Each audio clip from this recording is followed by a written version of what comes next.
Hi boys and girls. Today we are going to read pages 60 to 81 in the one and only Ivan, so go ahead and turn to page 60. And the chapter we're going to start with is called Change. Stella is the first to notice the change, but soon we all feel it. A new animal is coming to the Big Top Mall. How do we know this? Because we listen, we watch, and most of all, we sniff the air. Humans always smell odd when change is in the air, like rotten meat with a hint of papaya. Guessing. Bob fears our new neighbor will be a giant cat with slitted eyes and a coiled tail. But Stella says a truck will arrive this afternoon carrying a baby elephant. How do you know? I ask. I sample the air, but all I smell is caramel corn. I love caramel corn. I can hear her, Stella says. She's crying for her mother. I listen.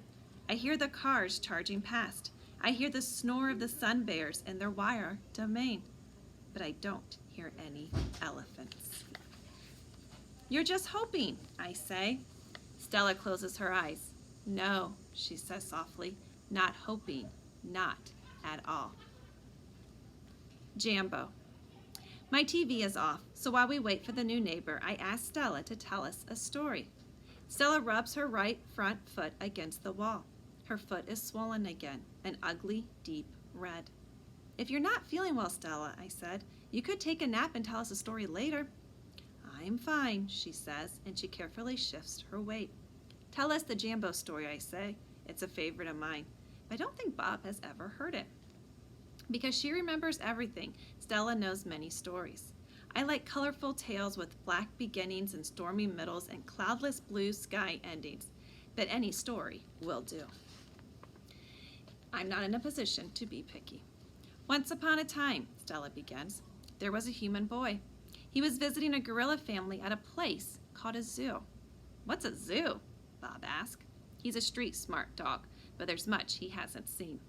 A good zoo, Stella says, is a large domain, a wild cage, a safe place to be. It has room to roam and humans who don't hurt. She pauses, considering her words. A good zoo is how humans make amends. Stella moves a bit, groaning softly. The boy stood on a wall, she continues, watching, pointing, but he lost his balance and fell into the wild cage. Humans are clumsy, I interrupt. If only they would knuckle walk, they wouldn't topple so often. Stella nods. A good point, Ivan. In any case, the boy lay in a motionless heap while the humans gasped and cried.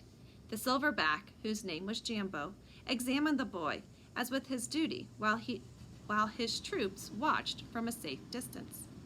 Jambo stroked the child gently. He smelled the boy's pain, and then he stood watch. When the boy awoke, his humans cried out, "Stay still, don't move," because they were certain, humans are always certain about things, that Jambo would crush the boy's life from him. The boy moaned. The crowd waited, hushed, expecting the worst. Jambo led his troop away. Men came down on ropes and whisked the child to waiting arms. Was the boy all right? Bob asked. He wasn't hurt, Stella says, although I wouldn't be surprised if his parents hugged him many times that night in between their scoldings. Bob, who has been chewing his tail, pauses, tilting his head. Is that a true story? I always tell the truth, Stella replies, although I sometimes confuse the facts. Lucky. I've heard that Jambo story many times. Stella says that humans found it odd that the huge silverback didn't kill the boy. Why, I wondered, was that so surprising? The boy was young, scared, alone. He was, after all, just another great ape. Bob nudges me with his cold nose. Ivan, he says, why aren't you and Stella in the zoo? I look at Stella. She looks at me. She smiles sadly with her eyes just a little, the way only elephants can do. Just lucky, I guess, she says. Arrival. The new neighbor arrives after the 4 o'clock show. When the truck comes lumbering towards the parking lot, Bob scampers over to inform us. Bob always knows what's happening. He's a useful friend to have, especially when you can't leave your domain. With a groan, Mac lifts the sliding metal door near the food court, the place where deliveries are made. A big white truck is backing up to the door, belching smoke. When the driver opens the truck, I know that Stella is right. A baby elephant is inside. I see her trunk poking out from the blackness. I'm glad for Stella, but when I glance at her, I see she is not glad at all.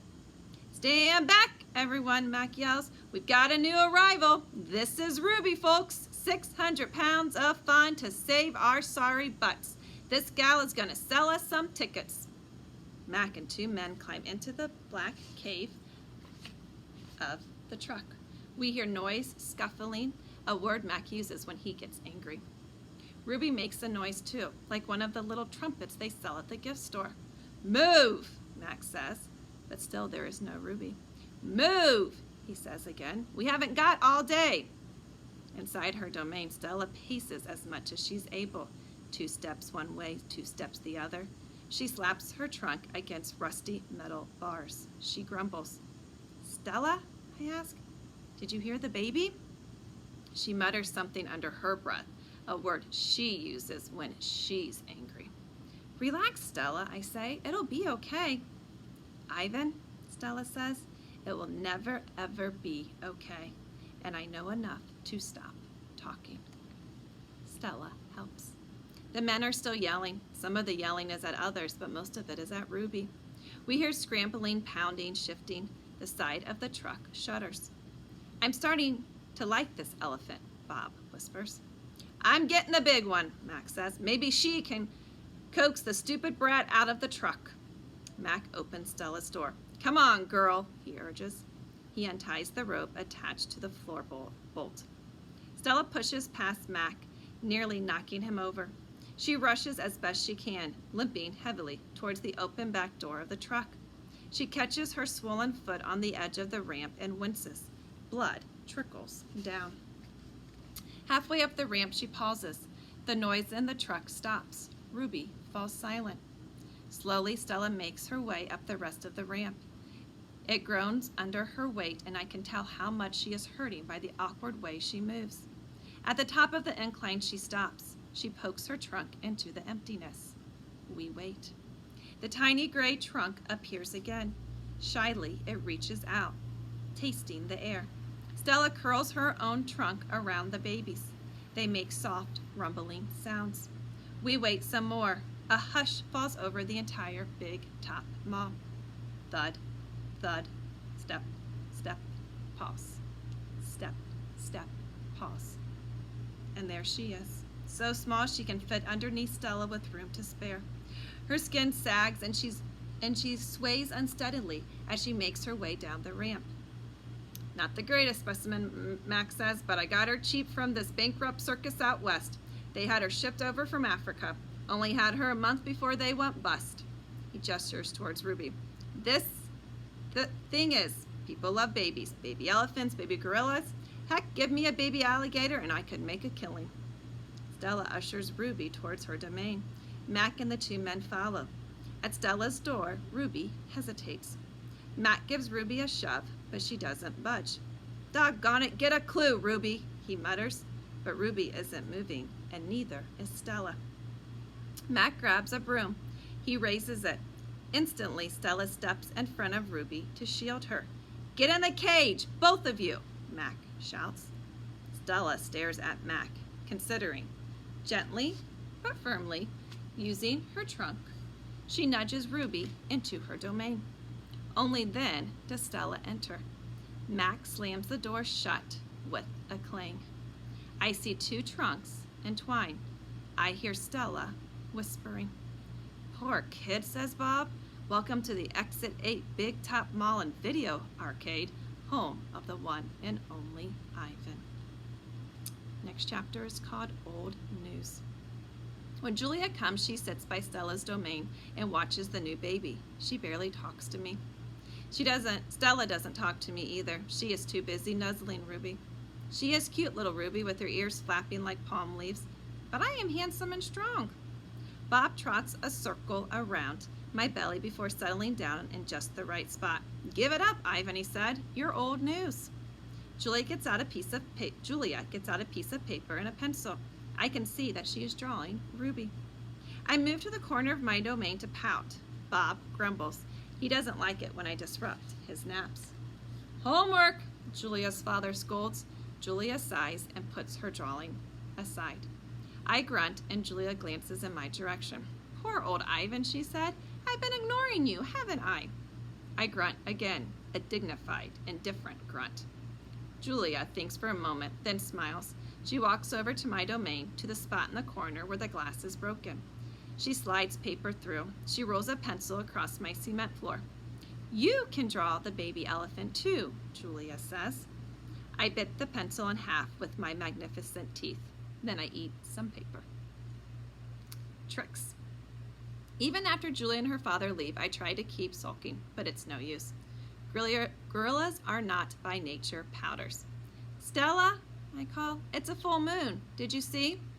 Sometimes when we are lucky, we catch a glimpse of the moon through the skylight in the food court. I did, Stella says. She is whispering. I realize that Ruby must be asleep. Is Ruby all right? I ask. She's too thin, Ivan, Stella says. Poor baby. She was in that truck for days. Mac bought her from a circus the same way he bought me. But she hadn't been there long. She was born in the wild, like us. Will she be okay? I ask. Stella doesn't answer my question. The circus trainers chained her to the floor, Ivan, all 4 feet, 23 hours a day. I puzzle over why this would be a good idea. I always try to give humans the benefit of the doubt. Why would they do that? I finally ask. To break her spirit, Stella says, so she could learn to balance on a pedestal, so she could stand on her hind legs, so a dog could jump on her back while she walked in mindless circles. I hear her tired voice and think of all the tricks Stella has learned. Introductions. When I awake the next morning, I see a little trunk poking out between the bars of Stella's domain. Hello, says a small, clear voice. I'm Ruby. She waves her trunk. Hello, I say. I'm Ivan. Are you a monkey? Ruby asks. Certainly not. Bob's ears perk up, although his eyes stay closed. He's a gorilla, he says, and I'm a dog of uncertain heritage. Why did the dog climb your tummy? Ruby asks. Because it's there, Bob murmurs. Is Stella awake? I ask. Aunt Stella's asleep, Ruby said. Her foot is hurting, I think. Ruby turns her head. Her eyes are like Stella's, black and long, lashed, bottomless, legs fringed by tall grass. When is breakfast? She asked. Soon, I said, when the mall opens and the workers come. Where? Ruby twists her head in the other direction. Where are the other elephants? It's just you and Stella, I say, and for some reason I feel we have let her down. Are there more of you? No, I say, at the moment. Not, I said, at the moment. Ruby picks up a piece of hay and considers it. Do you have a mom and dad? Well, I used to. Everyone has parents, Bob explains. It's unavoidable. Unavoidable. Before the circus, I used to live with my mom and my aunts and my sisters and my cousins, Ruby says. She drops the hay, picks it up, and twirls it. They're dead. I don't know what to say. I'm not really enjoying this conversation, but I can see that Ruby isn't done talking. To be polite, I say, I'm sorry to hear that, Ruby. Humans killed them, she says. Who else? Bob asks, and we all fall silent. And that's where we're going to stop.